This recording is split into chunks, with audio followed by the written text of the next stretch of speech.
Hello everyone, it is my pleasure to present to you my research paper entitled The Ministry to the Median Age District of Kibadbaran City.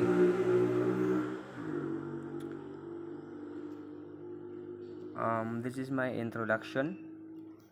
According to the 2015 census, the age of group which is the highest population of Kabadbaran is 5 to 9 with 8,416 individuals.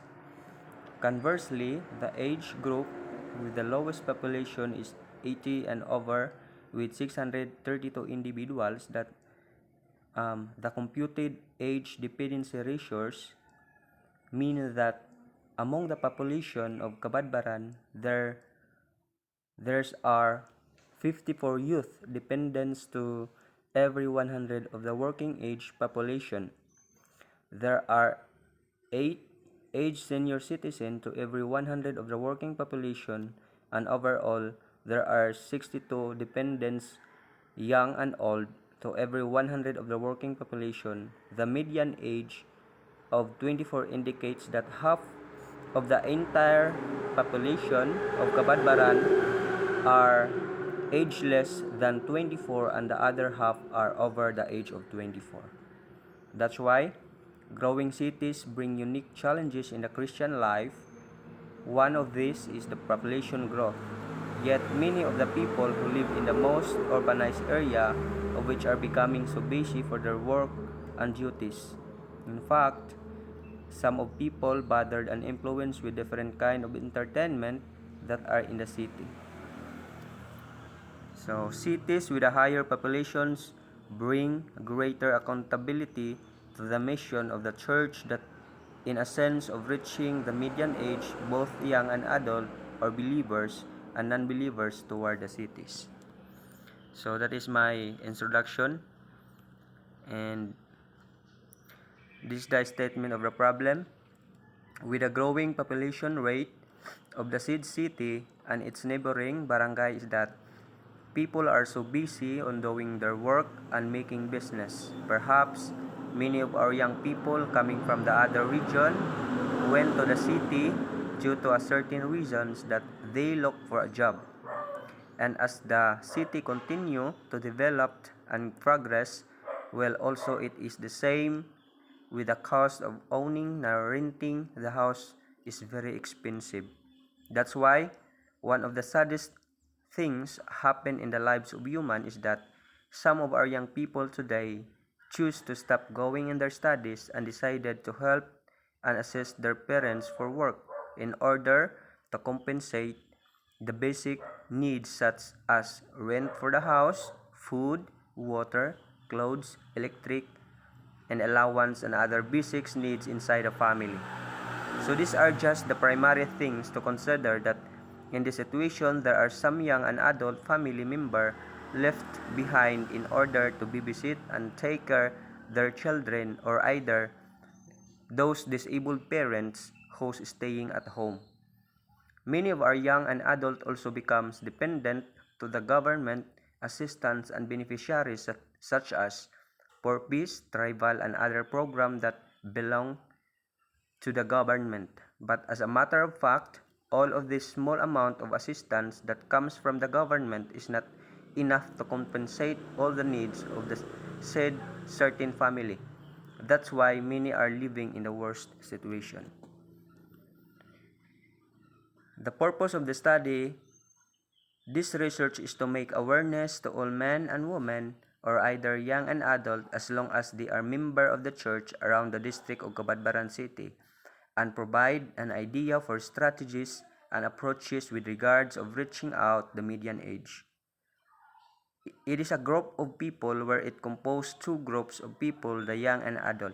Perhaps in this study we could picture out the fact that there are more precious and valuable souls awaiting right next to their doorstep, that we could impart the message of hope and to support them in their spiritual growth. The ministry for median age is to cater and provide the spiritual needs of those young and adult people that needs hope and encouragement for their lives. The significance of the study. This research is to make the church member equipped and busy for the Lord's work, letting them bring and fulfill the message of hope that found in Luke 14 verse 23 and James 1:27 that says, "Go out into the highways and hedges and compel them to come in, that my house may be filled." And also, the religion that is pure and undefiled before God and the Father is this: to visit the orphans and widows in their affliction, and to keep oneself unstained from the world. The limitation and delimitation of this study. The median age is the age of people that divides a population into two numerically equally sized group, which is half of the people are younger than this age and half are older. So therefore, this research and its discussion is limited only to the Ministry of Youth and Adult of a certain district located at Cabadbaran City. The available resource for this research is highly provided through books and internet due to a certain reasons of having limited time to conduct survey and interview, to travel going through to the said places while having this pandemic, which is highly restricted and limited during this time, and also through personal knowledge about the Adventist community service is imparted to this ministry, where it could give support to the approaches and strategies will be considered in the study. The methodology. It is for a fact that every single church member knows someone or somebody about the important matter of approach in terms of reaching and providing the needs of a certain group of people, the median age, young and adult, that compose backslider and non-backslider, or SDA or non-SDA. In fact, to collect names, location, and evaluate their status, the Adventist Community Service are consist of young and adult ministry. Each of them had their task to collect names, locations, and evaluate their status of every family member and schedule them for visitation, especially those certain group of people, either young and adult, that are really in need. And in regards of visitation, it includes serenading or sharing the songs of hope, sharing message from the scripture, offering special prayer to each family member, and above all, giving some little donation such as money, food, clothes, and other home necessities. But yet, it depends to what the member of the church had agreed upon. So this is the demographics of Cabadbaran City. Cabadbaran is a coastal component city in the province of Agusan del Norte. It serves as the provincial capital among the Long City and 10 municipalities comprising the province of Agusan del Norte. The city of Cabadbaran was the most populous, with a population size making up 20.8% of the total provincial population. The municipality of Buenavista was second with 16.9% share, followed by the municipalities of Nasipit with 12.2%, the Las Nieves with 8.1%, and Habunaga with 7.2%. The rest of municipalities contributed less than 7% each. And the least populated area was the municipality of Remedios Tim Romualdez with 4.7% share to the total population of the province. It was also the least populated area in 2000. Cabadbaran City was founded in 1894. The city rose from its Spanish period, beginning to become the premier town of Agusan del Norte. Its rich cultural heritage in evident its preserved colonial period houses and its archaeological collections. The history. Traces of 12th century village can be found near the waterways that pass through territory of Cabadbaran. No records are found before the Spanish of colonization, except for a site in Sanghan where Chinese ceramics from 15th to 16th century were found. Cabadbaran was first mentioned by the Spanish as a small village chosen by the Spanish Spanish authorities to be turned into a reduction called La Reunion de Cabadbaran in 1867.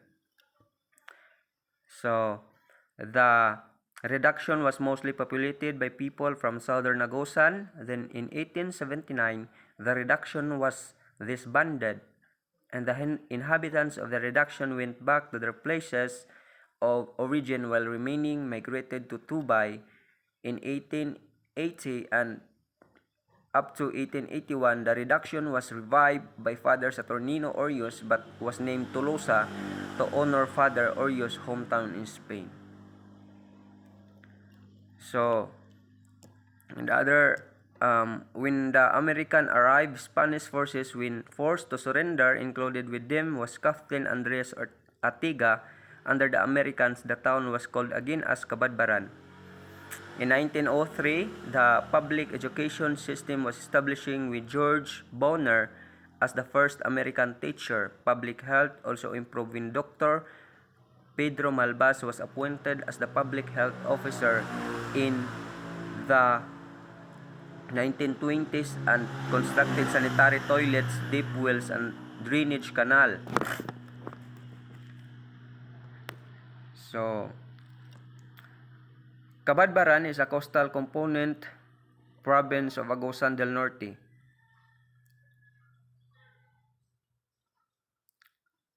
Okay. Pardon, friend. So, the profile of the land, as you see in the map supported in the screen, the city has a land area of 214.44 square kilometers or 82.80 square miles, which constitute 7.85% of Agusan del Norte total area. Its population as determined by 2015 census was 73,639. This represented 20.77% of the total population of Agusan del Norte province or 2.84% of the overall population of the Caraga region. Based on this figure, the population density is computed at 343 inhabitants per square kilometer or 889 inhabitants per square mile.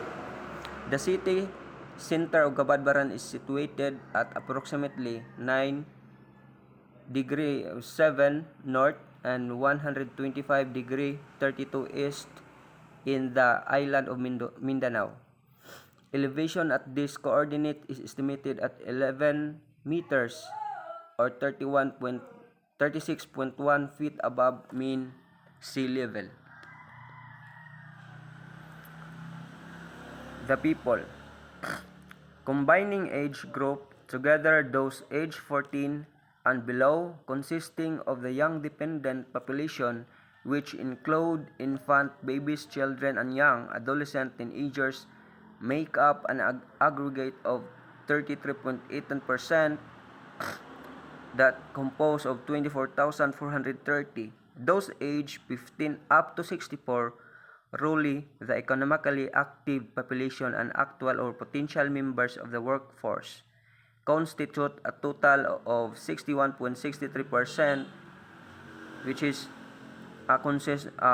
equivalent to 45,381. And finally, all dependent population consisting of the senior citizens, those age 65 and over, total of 5.20%, equivalent of 3,822 in all. Okay, so the population of Cabadbaran grew from 26,216 in 1960 to 73,639 in 2015, an increase of 47,423 people. The latest census figures in 2015 denote a positive growth rate of 1.18% or an increase of 4,398 people from the previous population of 69,241 in 2010. So this is the list of the barangays of Cabadbaran City, neighboring barangay. So Cabadbaran is politically subdivided into 31 barangays, as you see in the picture on the screen. Okay. Distances. Based on the Great Circle distance, so the cities closest to Cabadbaran are Butuan, Bayugan, Hinguog, Tandag, Surigao City, and Malaybalay. So the nearest municipalities are Tubay, Remedios Romualdez, Magallanes, Santiago, and Buenavista and Habonaga. Its distance from national capital is 782.26 kilometers, equivalent to 486.07 miles. The following list delineates such distance measurement. Nearest city, Butuan, Bayugan, Hingoog, and so forth.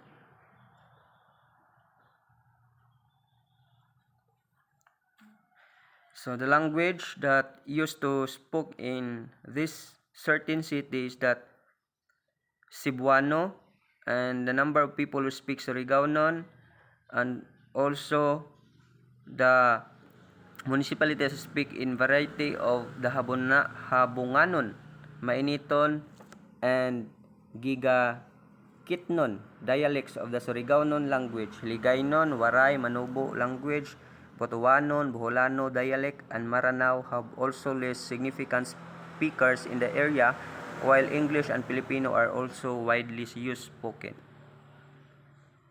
The arts and culture, Charters Day of celebration. This is the culture of Cabadbaran, the certain city who celebrated, it held annually every July 28 to commemorate the cityhood of Cabadbaran. Then they have also Dagkot Festival. It is the sole important event during the Fiesta celebration of Cabadbaran City. The week-long festivity features socio-civic and activity sporting events, trade fairs, and capped by a grand street dancing parade and competition to celebrate the historic past and bright future that await the city, also in honor of Nuestra Señora de Candelaria. And also Musika in Food Music Festival. It is a celebrational tribute to the city, culture, and history, as well as the local cooking tradition. The religion, this is not the exact what do we call that,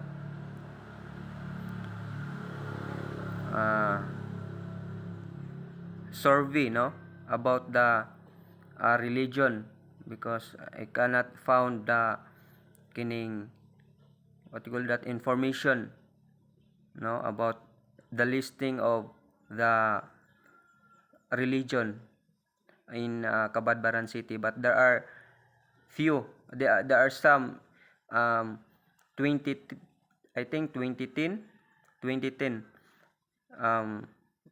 record Catholic. The religion is written there is Catholic, Pentecostal, Born Again, Baptist, and New Apostolic Church. So that is the religion founded in Cabadbaran. Not founded, which is kining natukod, in Cabadbaran City. So they have also their major tourist spot, the Tagnot Falls, Mount Pongkay, and Mount Hilong-Hilong.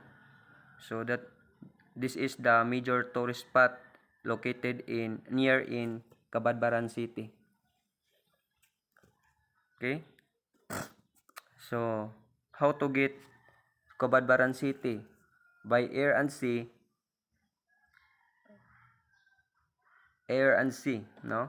The currently city has no sea and airport, but Cabadbaran can be reached by air from Manila and Cebu via Butuan City, which is 30 kilometers away From the Visayas, it can be accessed via the Nasipit Municipal Port in Nasipit, Agusan del Norte. It is 60 km from Nasipit going to Cabadbaran via the Lipata Port and Verano International Port, both in Surigao City, which is 79 km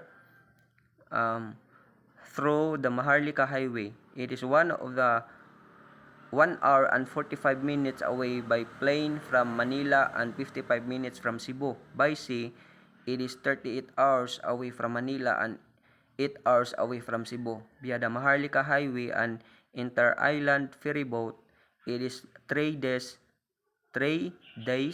away from Manila. By land, so Cabadbaran City is accessible by bus from Bachelor Express, Davao Metro Shuttle, or Surigao Bus via Butuan Surigao route, or vice versa.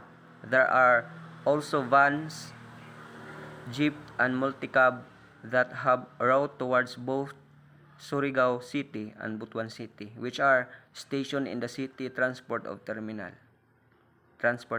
rather.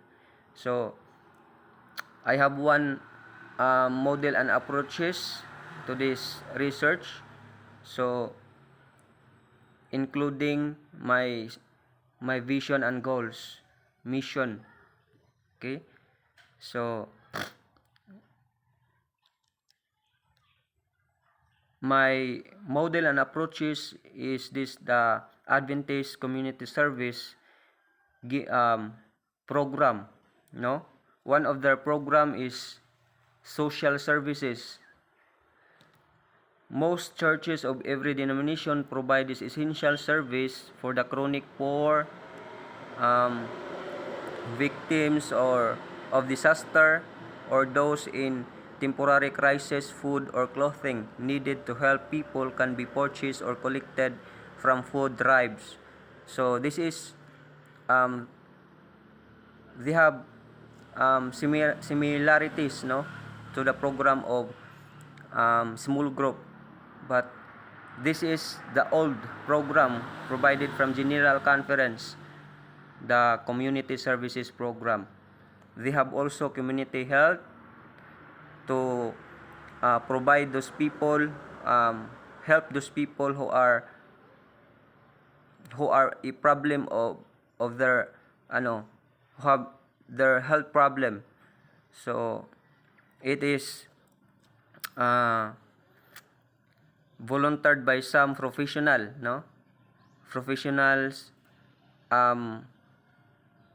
members of the community Adventist Community Service program. So okay, the target of this community health is those people, adult, young and adult, especially those senior citizens people. So they have also tutoring and mentoring, job finding and job training. They have also here family life and counseling, the elder care, and the youth program. The youth program, of course, in some regions, teens and young adults are trained in disasters response and other community services project. Youth services units are organized through educational institution or local churches in North America, such as program is called Youth Empowered to Serve. So, or yes, no? So these are the community service program that provided by the General Conference. As well, it is the same. It is useful for reaching those people, young and adult, who are asking, or who are in a situation of difficult, worse, family, no, in their status, no. So in terms of status of life. So my mission and vision is that the Adventist Community Service is endeavors to serve the poor, young and adult, it is or the median age people that in a way of providing the needs of every family both in materials and spiritual food towards the district of Cabadbaran City. A goal is to reach out the median age people, which is the poor, young and adult, and bringing them in the sight of Jesus through sharing the light and influence them to work for God and imparting the service of the Adventist Community Program towards those in need. So, in conclusion, in reaching the community of entire district of Cabadbaran City, which are the group of young and adult people, it is need men and women that willing to consecrate some of their time for the service of the Lord should be appointed to visit the sick, poor and young and adult to minister their necessities of the individual that really in need. Life is a journey of days. Each choices we make now helps shape the outcome. And much like a farmer, if we don't sow in the spring, there won't be a harvest in the fall. God's call every member of the church families to go into the communities and take the service just like as what Christ did. So, we are called to feed those who are hungry, poor, clothe the naked, and comfort the suffering and afflicted. We are to minister the despairing and inspire to hope in the hopeless. And to us also the promise will be fulfilled. According to the Desire of Ages, page 350, it says that the righteousness shall go before thee, the glory of the Lord shall be their reward. So, I think that's all. Thank you for listening and watching these videos. God bless everyone.